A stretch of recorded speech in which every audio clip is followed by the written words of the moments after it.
ဆရာတော်ဥပုပ်ရေးသားတော်မူခဲ့တော့ရေးသားဆုံးမတော်မူခဲ့တော့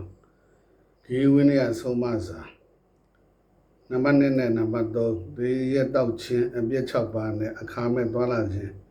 အပြည့်6ပါးတို့ပြောပြပေးသွားပါမယ်အားလုံးဗီဒီယိုလေးကိုကြည့်အောင်ဆုံးအောင်ကြည့်ရှုတော်မူကြပါ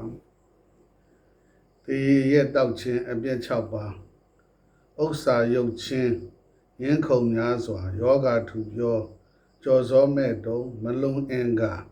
ပညာနိရှာ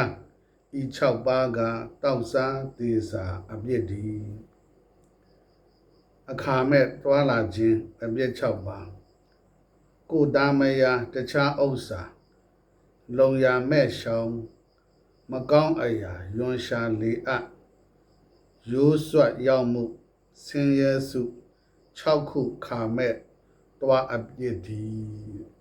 ကနေ့တော့ဒီညပါပဲနောက်မှ